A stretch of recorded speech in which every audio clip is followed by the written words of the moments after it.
Let's do this. The Cult of Hockey podcast by the faithful and for the faithful. I am David Staples of the Edmonton Journal, and I'm here today with Bruce McCurdy. Hey, Bruce. Hey, David. How are you doing today? Good. Thanksgiving Day, officially Thanksgiving Day, although we celebrated yesterday. What about you? We had a great big ham yesterday that my son cooked up, and the four of us in this house had a nice Thanksgiving dinner together. So that was our main Thanksgiving, but we're going to have a nice meal tonight, my wife and I. Ham. And lots Sounds to good. give thanks for. I mean, not everything, but a lot. We do, Bruce. Fingers crossed we're coming out of COVID. I mean, life does seem to be returning to normal in a lot of ways. So thank goodness for that. Thank goodness for the vaccines, honestly. And to all the people, all the scientists over the years, over the many decades who have worked on this, and it all came together and produced these vaccines that are getting the world back in order. Bruce, let's start out with the salary cap. Sure. So the Oilers had a little problem this year because they got a couple players, Oscar Klefbom and Alex Stalock, who can't play. But I'm going to get you to explain it. But my basic understanding is, you put them on LTR, and before the season starts here, and it's not like you get, Klefbom makes 4.1 and Stalock makes what? What does he make? 785,000. Oh, just 700. It's not like you have $5 million extra to spend. The Oilers have already spent that. But by putting them on LTIR now, they can actually spend really close to the $81.5 million cap, and they're good. They've already spent the money they were going to pay to Klefbom otherwise. Let's say that's Tyson Barrie's contract and one other contract, but they can have Barrie on the team essentially because they're putting Klefbom on long-term injured reserve right now. Stalock the same thing, and they're right up against the cap. So is that essentially it? Yeah, that's pretty much the ideal.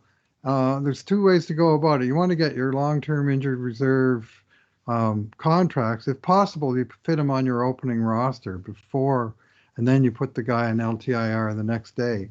The Oilers couldn't do that with Klefbom. Like, they were way over the limit. So all along they were going to put Klefbom on LTIR.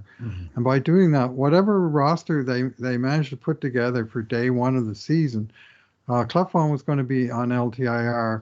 And what that does is basically freezes the top end that they can go to at whatever today's value is. So the idea was to get the roster as close as possible without Klefbom to $81.5 million.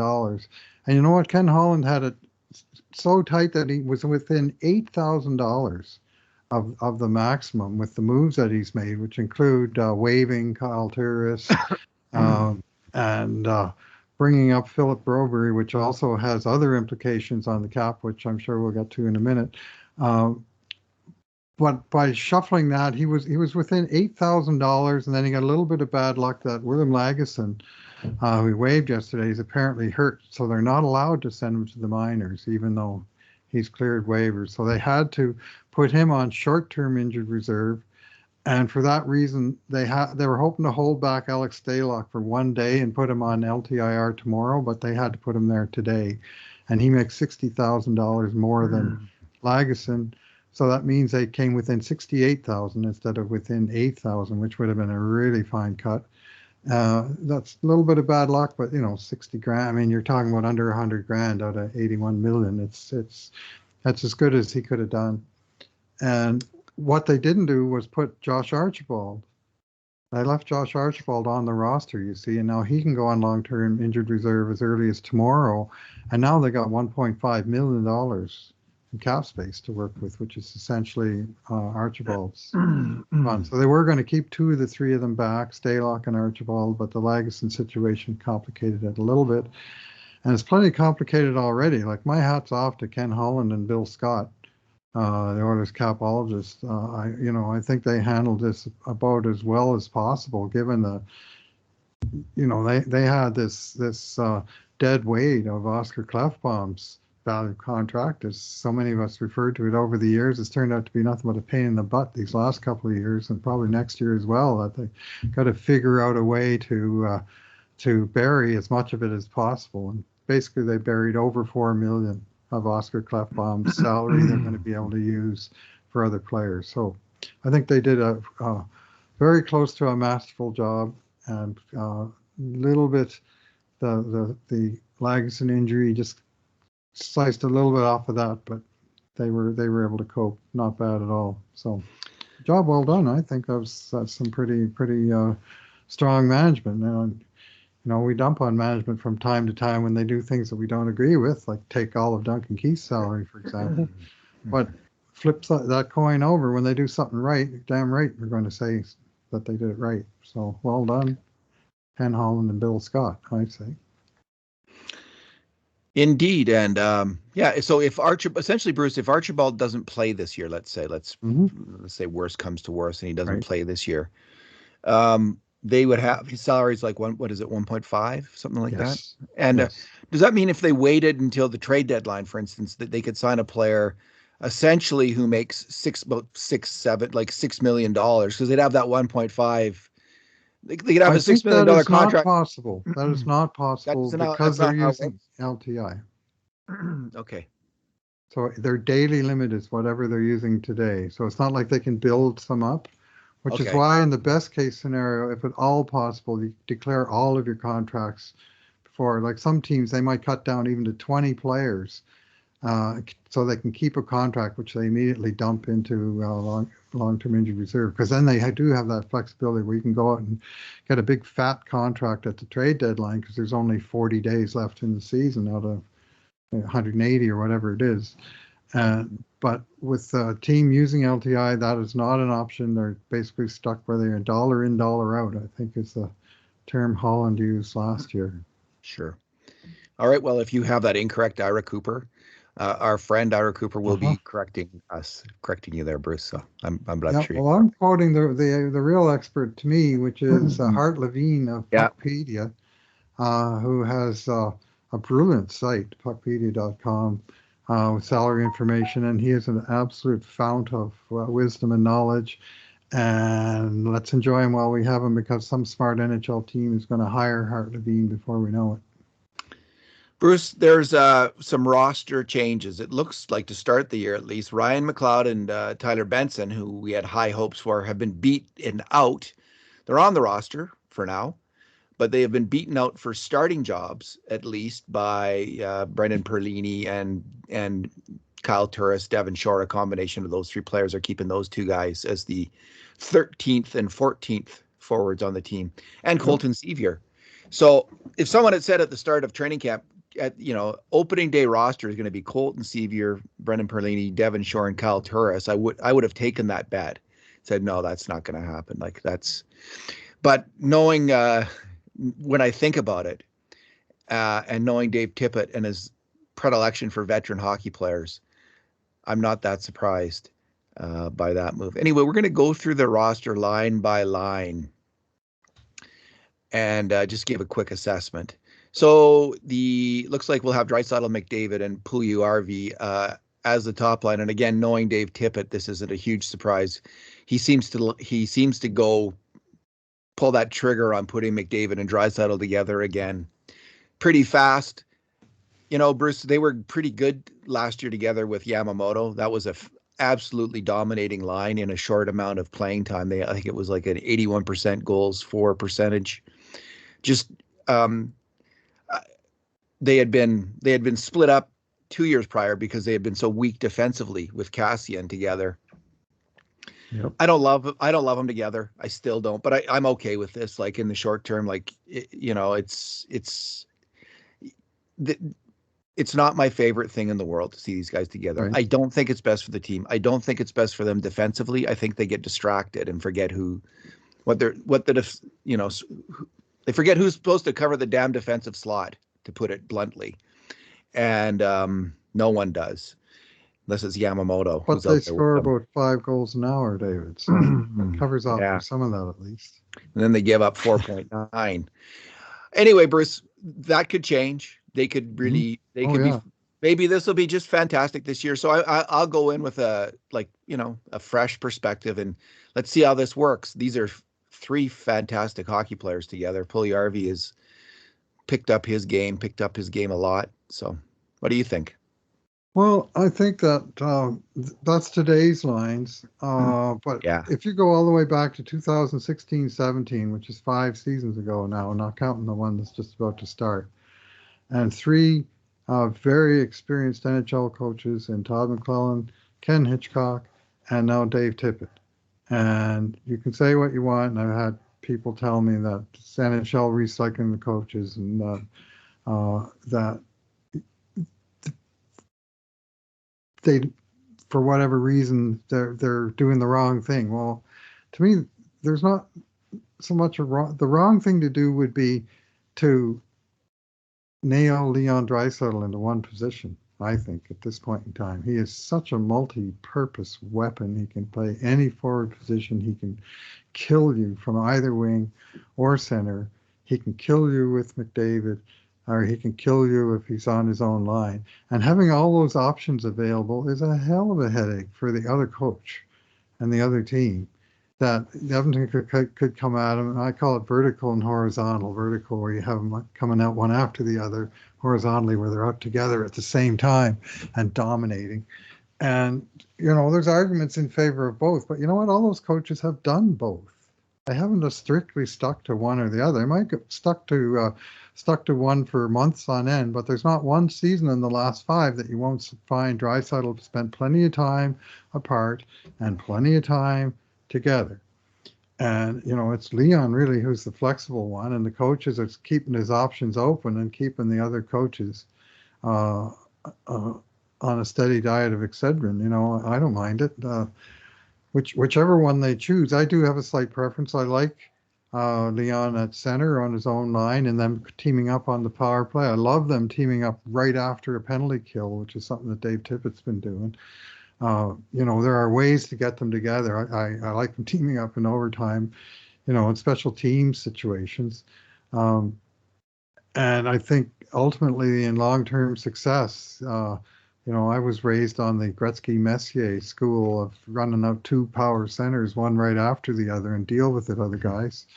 So I think in a long-term playoff scenario, that may be the way it's going to work best, but you're going to see plenty of both and enjoy it instead of arguing every time that the coach does one or the other. I mean, this is what he's doing. I mean, he's a veteran, experienced NHL coach. He does things for a reason, and we might not always divine all of those reasons, but he like mixing things up is not the worst thing to be doing. I'm okay with it. Just have one of those forwards cover the damn defensive slot. You can be the 2 best attacking players on earth, but if you don't cover the defensive slot, your line's going to get scored on a lot. And that's been the story of these two, like, honestly. So let's see if they can do better at that. And I also like the it's a little different now with the second line, because suddenly you're not absolutely bereft. It's not the top line and then, top line or bust, where you have this top line and then you have 3 lines of, oh God, like slow moving players who can't make a pass on the attack or combine on a pass. You had individual players like Nugent Hopkins could always make a pass, but who is he going to pass to? Now he's going to be teamed up. He was sick today, but he's apparently going to be back.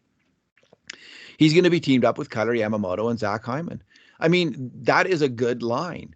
That some teams don't in the NHL might not have a first line as good as that. Most of them will have close to that, but that's a passable almost first line. Nugent Hopkins, Hyman, and Yamamoto.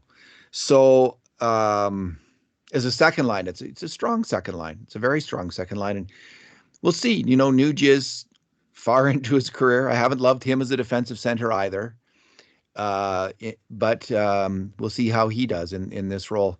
Hyman is just a really Mike Babcock just talked about him as I thought it was an apt description, as comes out and plays a heavy hockey game. And that's what I've seen too. Someone who just works hard and hits, puck protects, forechecks hard. Yamamoto due for a bounce back season. So I like that second line, and let's see how this works. It could work for a while. Yeah, I'm just going to finish your thought on the first line about they're covering the defensive slot. And, and that was really a problem in 1920. And that was when Cassian. At New Year's, they changed things up. And that was when they put the dynamite line together. And and broke up the McDavid, Draisaitl, Kassian line, which has never been put back together. And last year, McDavid and Draisaitl, on their shifts, they outscored the other team 33-17. So this isn't giving everything back. It's only giving half of it back. And on a per 60 basis, 5.77 goals scored to 2.97 against. Well, that's acceptable goals against, basically 6-3 every 60 minutes. So you can see that being a real strong, if you got them together for 20 minutes in a game, chances are you're going to win that part of the game by one goal, and then you just need the rest of your team and your special teams to saw off, and you got the win. So that's a powerful magnet for a coach to I've made this point before. I think it was Yamamoto who was the glue player on that line, who often, surprisingly, was the guy filling in the defensive slot. He'd often be down there covering for them. I don't know if Puljujarvi has the defensive awareness that Cutter Yamamoto does. We'll find out. But it does help to have that third player who's really thinking about that and can fulfill that role. And Yamamoto did it. So Puljujarvi might be asked to do it, or McDavid's just going to take it on himself as he's the nominal center on the line to take over that role. Well, in a perfect world, Puljujarvi is Jari Kurri. And then you have that team had the horizontal and the vertical because it had two great forwards on each two lines. Yeah, well, I think you could have that here if Yamamoto steps up as a great forward or Nugent Hopkins. You have Draisaitl, Nugent Hopkins, and Puljujarvi and McDavid with Hyman and Yamamoto kind of filling in and helping out. The third line, Bruce, Derek Ryan, Colton Sevier, and Warren Foegele. What do you think? Well, I think as of right now, Colton Sevier is a placeholder, and he is. He hasn't signed a contract yet, and it seems like it's a done deal. Like on the surface, it looks like he's made the team. Look, he's practicing with the third line, but the fact is that Kassian hasn't been at practice since he bonked his head on the ice in the game here on Thursday night against Vancouver. And he didn't fly to Vancouver. Reports are he's feeling good and he's close. And it's not cast in stone that he won't just be cleared to play for Wednesday's season opener. And that leaves no room at the inn for Colton Sevier. They still haven't signed the guy. And they if they do sign him, then they're going to have to make some sort of transaction, either waive him or waive somebody else to make room for him, or Ryan else McLeod. Make a move on Ryan McLeod, who they don't have to waive, and send him down. And Ryan McLeod, he's also in that camp where he has a little bit of bonus money due. So it's best for the team that he was on the roster to begin the season. And it was big for the team that Philip Broberg was on the roster to open the season, because having those bonus babies on the roster at the beginning of the season uncomplicates things if you call them up later in the season. You can send them down. You don't have to waive them. But when you bring them back up, you don't have to account for the bonus because they were on the roster at the start. It's just a subtle little wrinkle, but they covered that off today by calling up on paper Philip Broberg and sending down on paper Kyle Turris, when in reality neither one of those guys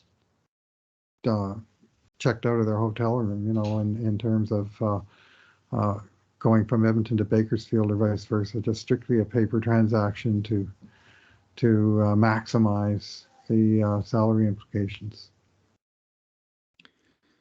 Yeah, I think my bet, Bruce, will be they'll sign Sevier and they'll send McLeod to the AHL. Very possible. I don't think you want to have Ryan McLeod sitting around in the press box in Edmonton. That's a bad idea. It's a bad idea last year with Bouchard. It would be a bad idea this year with I think it's a good idea with Benson. Tyler Benson has done everything he can do in the AHL. Right. And if they send him down, they could lose him on waivers. I don't know if they would, but they could. Nice. So I don't mind it with Benson sitting in the press box at this point, but McLeod, he should be playing, and he still has. It was just interesting. I think it was a bit of a sign of maturity, the fact that he played so ineffectively throughout the preseason, and then came up with a big game against Vancouver when he had nothing to lose and just had to go for it. Good for him for doing that and showing that, but I think this was a lost opportunity for him.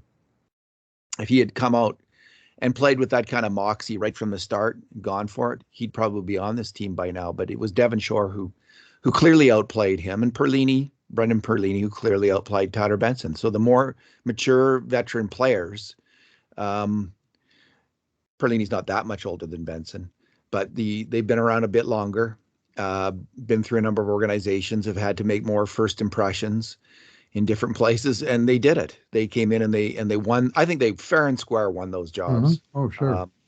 And Sevier, I have been less enamored with. I mean, he made a hell of a pass there to Perlini on a goal the other game, but apparently the coach likes him. So maybe I'm missing something here, Bruce, but maybe he's a player.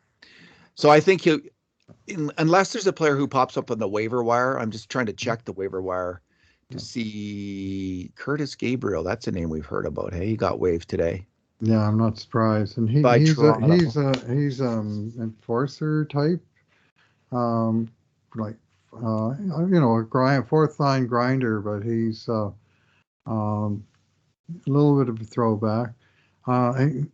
He's a good guy, very interesting story, but he's I'm not sure that unless you're thinking your team is a little bit soft and you want to toughen it up. I mean, he would certainly do that. But I mean, that's the choice they have. They don't have to sign Sevier. They could sign somebody else, right? Yeah. Sevier, they brought in. I think they brought him in about the minute that they heard about Josh Archibald's situation and stance on the vaccine. Thought, well, if we can't count on having Josh Archibald for all or even any games, we better have somebody else who can do the same things. And Sevier checks many of the boxes. I agree with you. He doesn't have the speed, certainly not the ferocious hitting that Archibald brings. He's decent on the penalty kill. I'm not sure he's as good as Archibald, but he's that style of player. You see him in the dressing room, and I'm a Dave Tippett style player tattooed on his chest. He's just the kind of player that Tippett had in Arizona for years. You go, who's that guy that just scored the winning goal against us? Here's a guy who just was put on waivers, I think, if I'm reading this correctly, Chris Wagner of Boston. Oh, yeah. He's a hard-nosed guy. He's a hard-nosed guy. He's 29 now. He had a down year last year. Yep. In terms of his physical play, he wasn't hitting as much as he had in previous years. But 51.9% on the dot. He's a hard, that's the kind of guy, right shots, shoots right, position center, 6 feet, face-offs? 200. Yeah, he got almost, he was in 8. He's taken a lot more face-offs in previous years. Last year he was down to about 80. He just took 80 face-offs. But in the previous year he had taken 250. So that's the kind of player, Bruce. I think there is a possibility the Oilers will claim someone on waivers and not go with Sevier, because Wagner would be an enticing thought. Well, he's got a cap physical player like him. $1.35 million cap hit for 2 more years, though, this year and next year. Yeah. But if you're thinking there's no way Archibald plays all year, they got good intel on whatever his condition is, myocarditis, and what his forecast is. I mean, they're already in a situation where he'll have to recover from that and probably then get vaccinated before they would be in position to activate him and count on him to play all the games. So if there's another option out there for under $1.5 million that checks all the same boxes, like I say, it doesn't have to be Colton Sevier. He's the guy that's here now, but he's not signed yet. So they could pick off a contract. And that's an interesting name. Wagner's been a hard player for a few years. He used to play with the Ducks. But maybe he signed a 3-year deal last year, and maybe something happened if his stats had a fall. I haven't had a chance to even look at it. They did. Well, he only didn't do a lot last year. Yeah, 5 points in 41 games. And Yeah. So who knows? You'd have to be watching this player and have a good scouting report on him. You're right. Curtis Gabriel is just kind of an old time slugger. I don't see the Oilers going for that. But Chris Wagner, a player like that, I could see them thinking about that. And there might be someone else. I'm not familiar with all the names on this list here. I don't really know, like Dylan Gambrell. Maybe he's the guy. I have no idea. Oh. That's why they have the pro scouts, Bruce. Let's talk about the fourth line: Shore, Turris, and Perlini. Mm-hmm. I've heard Mark Spector critique this line, saying that his concern with it doesn't have that physicality that kind of the energy that you would like. I do like the fact that all three of these guys can play some hockey. Kyle Turris, Yep. based on his preseason, can still play some hockey, not based on his last season, but he was making plays in the preseason. He looks like he's dropped some weight or added some athleticism, like he's in better shape to play hockey, and is making some plays. And if he isn't, Benson will slot right in there in a second. You can count on that. So we got Shore at center. You're gonna deal with that background noise. Devon Shaw at center. Bruce, we've talked about this in the past. I like Devon Shaw as a winger. I do not like Devon Shaw as a center. He has in the past not shown the ability to make those quick reads at center, quick defensive reads. I'm just talking about how Devon Shaw struggles defensively as a center, and that's my concern.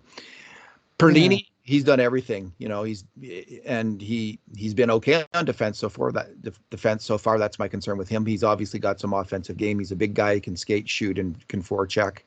This could be it's an interesting line, Bruce, in that if you kind of have it's not it's a line that you would expect to score some goals now and then. Put it that way. Oh, sure. All these like guys have a bit game, of offensive game. Yeah, every game, one goal a game. But it's a line with a bit of offensive zip, and if with Benson or McLeod checking in, it would be the same. So I like it. I like this. I heading in, I could see them bringing in another player, but we'll see how these guys do. They've earned it in preseason, so I'm positive about this development. It's odd that the trio has been together since day one of camp. And at day one of camp, they had those guys on line 4A, and they had the Bakersfield line of Benson, McLeod, and McCurdy as line 4B. And all three of the guys, the NHL veteran guys, outplayed all three of the Bakersfield trio that we all had high hopes for, that were ready to go. And this is quoting Dave Tippett from the Oilers website today. McLeod doesn't have to clear waivers, but we think he's close to making our lineup. I think Shore played better than him in camp, so Shore is going to start in that position. On the left wing, we had a number of guys there, and Perlini played better than Benson during camp. As it looks right now, depending on some injury stuff, McLeod and Benson will be the odd guys out at forward. So that's the injury stuff. That may be involving Cassian, to tell the truth, and then they have to resolve whether they're signing Sevier, picking up another player, or maybe just giving Benson a game, working him into the lineup that way. But and all that coach says about Sevier is Holland's had some talks with him just to see where he's at, so we'll see where that goes in the next couple of days. So they're playing it cool, and they're waiting to see if they need him right off the hop, or come to some kind of terms. I mean, last year they signed Devon Shaw, who was a PTO, on the first day of the season, and they waived him right away. I think they signed him actually on the second day of the season. Then they waived him right away. He cleared waivers, and by the weekend he was playing games. And now he's got a 2-year contract. It worked out great for him from the PTO position, and that's where Sevier is. But for now, the right wing, Kyle Turris, technically a member of the Bakersfield Condors as we speak, was going to get recalled and placed right into the lineup, and he'll go right into the fourth line. And that, I wrote a post about this yesterday when they waived her. So my conclusion was he'll be starting the season at right wing with Shore and Perlini, and they practiced that way today, and by all accounts, that's going to be the trio on Wednesday night. I guess on the PK,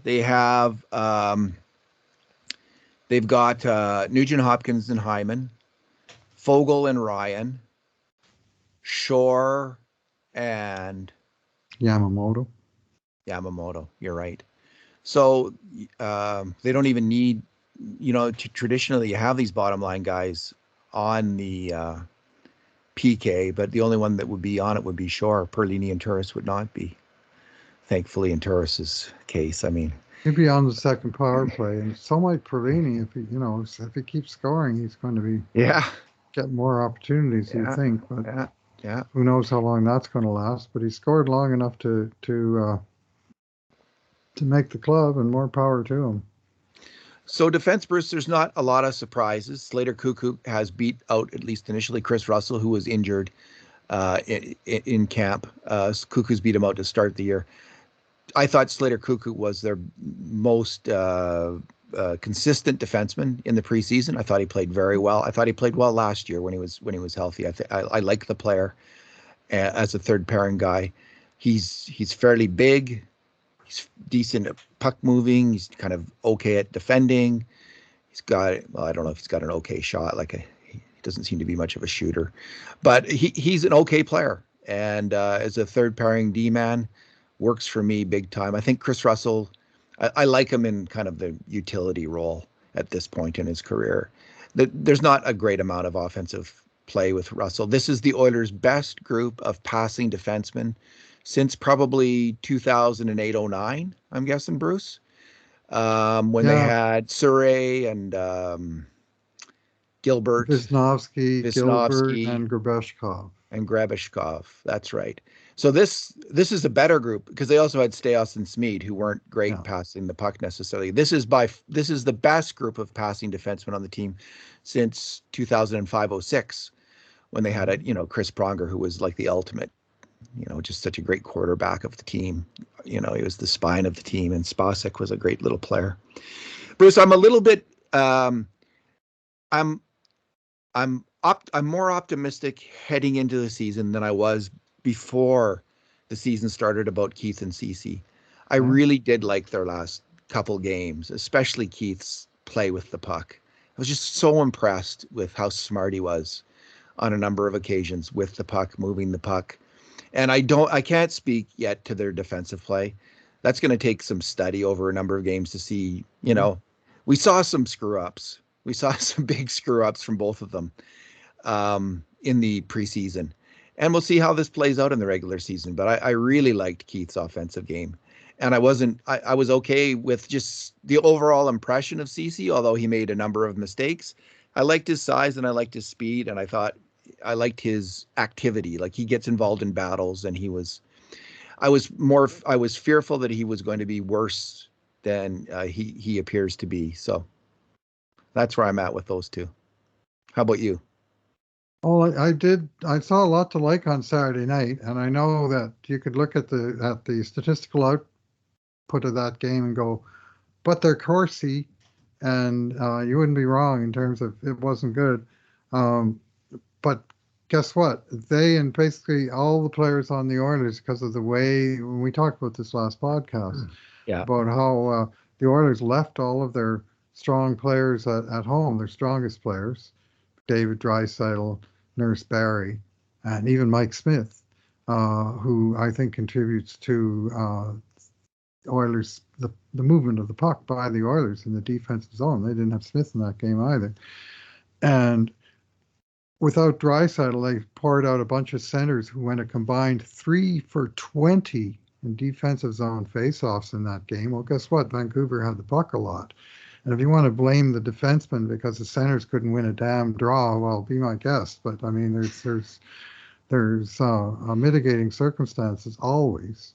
And in that game where Vancouver had the stronger lineup, the last change, the home crowd, and the score effects of being behind by 3 goals for most of the game, well, guess what? Vancouver was shooting the puck more than Edmonton. When Edmonton had it, their tendency was to try and keep it and not even bother to shoot it. They had a bunch of possessions where they never got a shot, but they sure took a bunch of time off the clock. So it was an oddball game, and not a game that I would trust the statistics even a little bit. Like, they survived. I mean, it was one of those games where you need to survive, and they Well, did. the And the statistics only measure reason, they yeah, measure 5 players on the ice, right? Like when you well, that actually looked too. at Keith's Hmm. game, he was making good plays, generally speaking. He had a few that weren't good, but most of the time he was handling the puck very well. And so, it's not his fault. They lose the face off in their zone. There's suddenly 5 shot attempts. Well, What's he going to do about it? He's he got to didn't get cover his man. he So didn't if get he's any doing, shifts yeah, with McDavid and Draisaitl. Moreover, he didn't get the coverage from Nurse and Barry.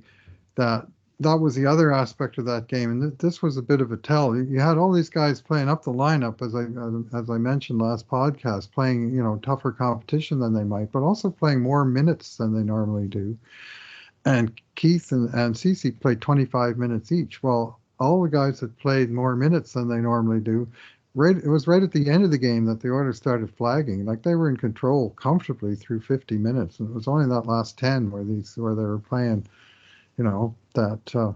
So I take mostly positives from that game on Saturday, even though the stat sheet in certain places was pretty ugly. 3-2.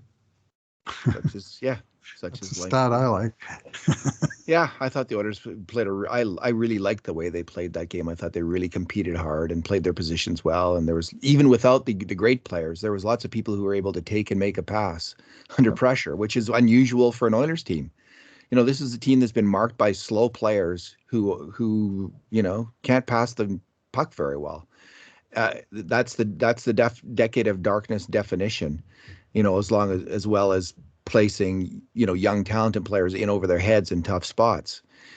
We don't have that team anymore here in Edmonton. This is a team with a lot of skill, a lot of players who have good hockey sense and can make plays, and that's what I saw. A team without its stars who played a really smart game, and I was impressed. First, we have Smith and Koskinen and Nat. Mike Smith, my new favorite player on the Oilers, had a great preseason. We'll see how things go. We will see how things. Bob Stauffer of the Oilers Now is predicting the Oilers will trade their first pick this year at some point. And the most obvious thing at this point would be to bring in another goalie at some point. But they might need another forward. They might need another defenseman along the way as well. I'm thinking about this Chris Wagner thing. It'll be a real tell on what they think of Ryan McLeod. If they bring in Chris Wagner, it would be a sign to me that Ryan just needs another year in the AHL. McLeod could just benefit from that, and we'll bring in this veteran guy, 2-year deal. I'm saying he doesn't get claimed because of that. It is kind of a bit of a poison pill. It's not a league minimum salary. He's a fourth line winger earning about $400,000 too much, isn't he? So there's that to consider. But I mean, I just have a very good impression of that particular player. So, and I could be completely wrong, because maybe he's not that player anymore, and maybe he's lost something. He's $225,000 over the maximum that can be buried. So that's kind of one threshold, is that 1.125. Yeah. So the comparison I was making when we were discussing him earlier, and you got to look at him, is that he's making a little bit less than Josh Archibald. Can he do many of the same things that Josh Archibald can? Why, yes, he could. So maybe, you could think about it in those terms. But I'm not sure with another year beyond this one on his contract, if he was starting to slide last year. You don't necessarily want a 2-year deal on a guy who's on the downhill slope. Yeah, he is 29. He plays a physical game. You don't know what his injury history here is. And that said, I like that physical. He plays a hard game, and I really like that. So, I mean, he does fill in for Archibald. He is that guy, or he has been that guy. Whether he still is, again, that's up for the Oilers pro scouts. Will have a good sense of that, much better than we would. All right, Bruce. Any final thoughts? Are we ready to roll to Wednesday night? Yeah, we're getting close. I mean, this it's always a fascinating time when the managers are trying to set their rosters at the beginning of the year. These last cuts and the waivers. I think there was 4 guys picked up on waivers today, which William Lagesson was not one. I'm still a little bit confused as if Lagesson's hurt, why did they have to waive him? But the good news is now he's cleared, so they can really do what they want when he comes off injured reserve. But I glossed a little bit over the RNH line earlier because I went back to remake a point on McDavid and Draisaitl. But Nugent Hopkins, as 2C, some criticize him as not being able to carry his own line. Well, guess what? The way it's set up now with Zach Hyman on his wing, he's got other skill on this line. He's proven in the past when he played with Taylor Hall and Jordan Eberle years ago that when he's a complementary player with star wingers, he's just fine. And if you put him on a line with 2 other little guys, or you put him on a line with borderline talent and say, okay, you're our second line, and you got to go up against the second toughs of the other team. That's a tall order, but with Nugent, Zach Hyman together, and Kyle Yamamoto's a darn good player in his own right. I think that's a line that could hold its own. Agreed. That's why I'm okay with this. We have a different kind of second line situation, so could be interesting to see. All right, so they play the Canucks Wednesday. That's the first game, eh? Yep. Wednesday against the Canucks, Saturday against the Flames. Season actually starts Tuesday, so the Oilers play day 2 and day 5. And the game against the Calgary on Saturday night is Calgary's first game of the season. So they're chilling now for almost a week, chomping at the bit to play the Oilers. With a tiny bit of news involving that game that Blake Coleman of Calgary's off-season signing, he got suspended for the first game of the season, so he's going to miss the game against Edmonton. So hard luck there, Blake. It's a slow start. They play every third day for the first. They play next game is on Tuesday the 19th. After that, so it's just, and then they start getting into the every second day with a few back-to-backs. This in from Kurt Levins, our Cult of Hockey colleague.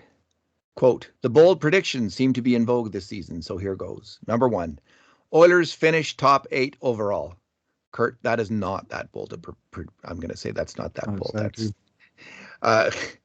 Kurt's strong, other predictions. It's not really bold. That's not yeah. Jesse Puljujärvi scores 30 goals. That's bold. That's a bold prediction, especially coming from Kurt. Kurt was not if I'm recalling this correctly, Kurt wasn't necessarily on team Jesse Puljujärvi for a while there. So, and his third prediction, Zach Hyman makes the Canadian Olympic Club, which I think is a bold prediction. Those are the 2 final ones are bold. But yeah, it's possible. We'll see if he. Those are bold font predictions. Last 2. He's not. Hyman won't make it if he's not playing with McDavid regularly on the top line. Like it'll be because of that, because he fits in with McDavid. So, but that could easily. He won't be filling the net. They'll be holding their own, but not necessarily pumping them in. Yeah. Nuge would have an outside chance too at the Canadian Olympic team. Not a great chance, but he'd be on the list. Because there's a million centers. Yeah, well, I guess he can play wing, but yeah. And he'd be good on the big ice, because he's so fast. He's a big guy. We learned the Olympics are going to be on NHL size ice. I made the mistake again. I made it again. So there you go. It's NHL size ice. Alrighty, Bruce. Thank goodness the season is here. Our next podcast will be after game 1. And we got to do the scoring chances. We kind of took off the preseason, didn't we? Got to remember all the. There's no way to do it.